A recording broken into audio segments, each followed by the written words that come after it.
What's going on, everyone? So reports came out the other day that the Toronto Raptors are quietly shopping RJ Barrett, and there are several teams that have been linked to RJ Barrett that may have some interest this upcoming offseason. Now, RJ Barrett is a guy that I've seen people throw out and go, hey, what about the Lakers? Should the Lakers go and target RJ Barrett? Tyler, what do you think of RJ Barrett on the Lakers? So let's talk about it. What about RJ Barrett on the Lakers? Obviously, first off, it depends on what you have to give up to get RJ Barrett, right? He is a good player. I'd love to have RJ Barrett on the Lakers, but there are question marks about kind of his ceiling. He's still young, 24 years old, right? He's not no scrub or nothing. You're talking about a guy this past season averaged 21.1 points, 6 rebounds, and 5 assists on 46.8% from the field, right? So again, good basketball player, but is he that guy that can continue to upscale and transcend and become that, 25 to 27 point a game guy and be just that prove it bucket getter? He can kind of have his inconsistencies, his defensive liabilities. There are moments where he actually does look very good defensively, and he has the tools and the size and the strength to be a good to serviceable defensive guy. He's a guy that has versatility. Slot in at the 2, slot in at the 3, even in some small ball lineups. You can slot him in at the 4 because he's 6'6", 6'7" in size. So again, the idea of RJ Barrett, I do think makes a lot of sense. But again, he is a bit of a question mark. So what do you have to trade in order to acquire him? If you have to give up Dalton Connect and Austin Reeves and all, personally, I just good luck to you.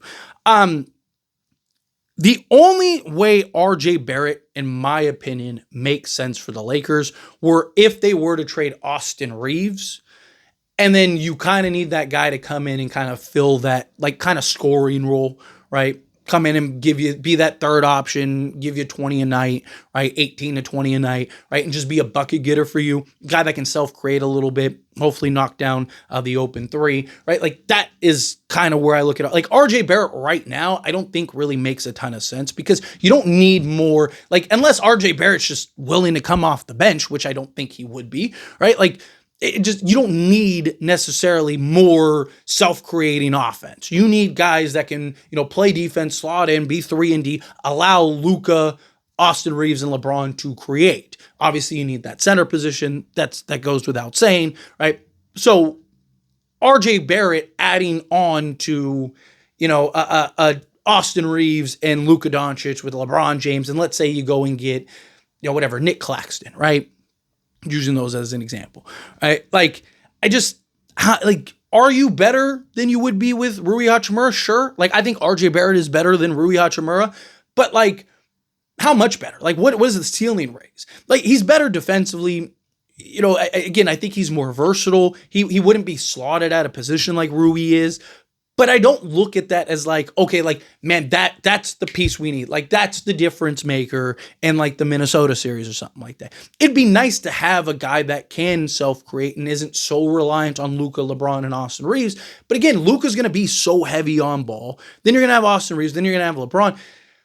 How much is RJ Barrett really going to be able to create for himself to where I would prefer just kind of slotted in 3 and D guys, right? I'd prefer a Nickeil Alexander-Walker or, can you just get those guys that can slot in, that can defend, be your point of attack, be versatile, switchable defensive pieces, and then also knock down the 3 ball with some consistency, right? I want more Dorian Finney-Smiths than I do Rui Hachimuras, if that makes sense, right? So RJ Barrett, again, solid player. If the Lakers were to go and trade for him, I wouldn't be oh, what are the Lakers doing? How foolish can you be? No, I think it would be a solid pickup. I'd be more than happy to have him in the purple and gold. But I don't think that he's necessarily a necessity personally. But let's get into the numbers and stuff and what he can provide, right? First off, contract. He's set to make $27.7 million next season, followed by $29.6 million the following season. And so again, contract's pretty hefty, right? He is, again, his youth goes a long way compared to say I think somebody like an Andrew Wiggins would actually make more sense, right? Because Andrew Wiggins is just a better defender. He can defend multiple positions, basically, 1 through 4 on many occasions, right?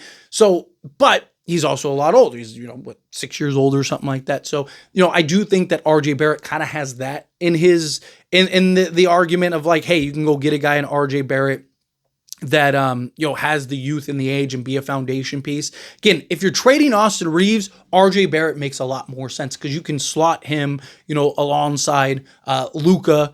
And now you kind of have, again, he's not really great defensively, but he can be good. And what is he like defensively on a team that's actually actively trying to win, one, and two, is actively playing defense, assuming you get that slotted in 3-and-D guy and then a defensive center, right? Plus LeBron James, right? Like, again, it can't be much worse than Austin Reeves was. He's also be bigger, right? So that's something to kind of keep in mind as well. But you look at this past season, 58 games played for the Toronto Raptors, 32.2 minutes, 16.9 field goal attempts per game, shot 46.8% from the floor, 35% from three-point range. He had a bad, he is a career 35% three-point shooter on 4.8 attempts, but with the Toronto Raptors the previous year when he got traded to Toronto, he did shoot 39%. So can he get back to that, especially playing alongside Luka and LeBron? And again, I prefer to trade Austin Reeves if you were to get RJ Barrett, but let's just go under the assumption you still have Austin Reeves,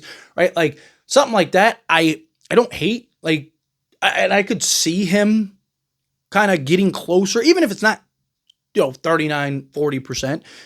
Could it be 37, 38%? Because that could go a long way for the Lakers. Just the type of attempts, the shot of attempts. But from 2-point range, he shot 52.2% from the floor, which again is down from the previous Toronto stint in which he played, shot almost 61%.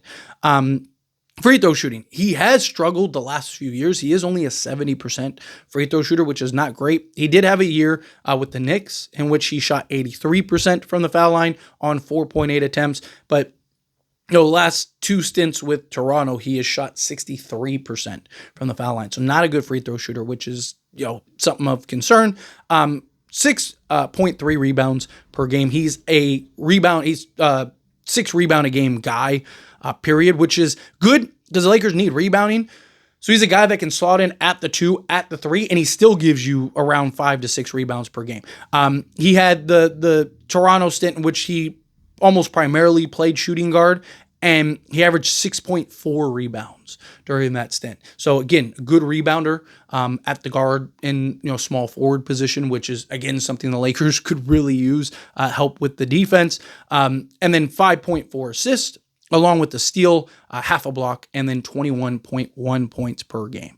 So again, a guy that give you 20, 26 and 5, which adds some value, right? Again, I would like, if you could theoretically swap, like say Toronto was like, hey, we just want to like kind of get off of his money, and you could swap Rui Hachimura and like Maxi Kleba or something like that, right? Maybe throw in, a pick swap or 2 pick swap, something like that, then fine, right? Because again, I do think he's better than Rui Hachimura.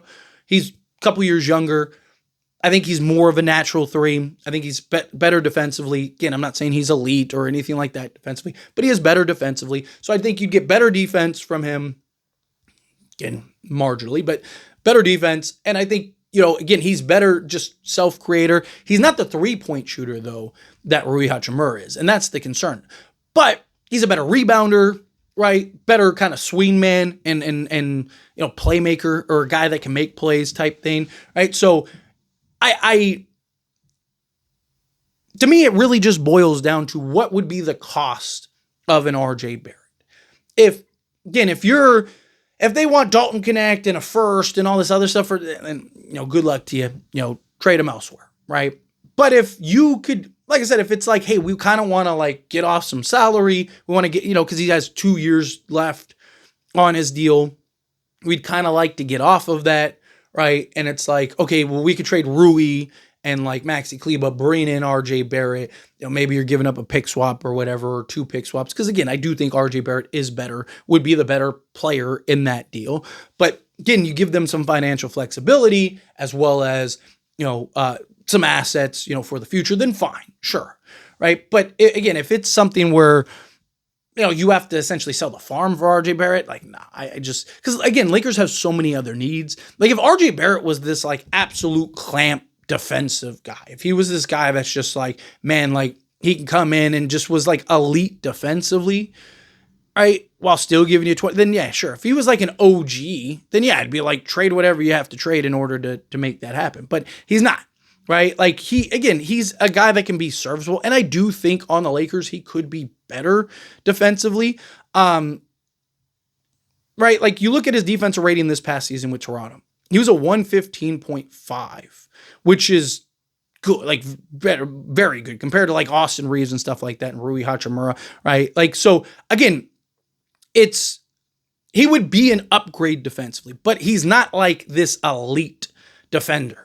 Right? He's not so much better than all the other guys, right? Like, so you look at Austin Reeves this past season, he's a 116.5. And you might be thinking like, oh, that's only one better. But that 1 point is the difference between you winning games and losing games, right? And he's bigger, more versatile, can defend more positions and stuff. And he was on a Toronto team that was not great defensively, right? So again, it's just take the good with the bad. Like, what does he look like on a Lakers team with, an actual defensive center, another 3-and-D wing kind of slotted in, even if it's just a Dorian Finney-Smith, right? Like, if you told me you had Luka, RJ Barrett, Dorian Finney-Smith, LeBron James, and then like a Nick Claxton or something like that, like, I think that's fine, right? You have multiple guys that can score, create, do a little bit of everything out there on the basketball court. You kind of know what Barrett's contract is. He's still young enough to be a piece that can hopefully continue to grow. I don't hate it. But let me know your thoughts and opinions down in the comments.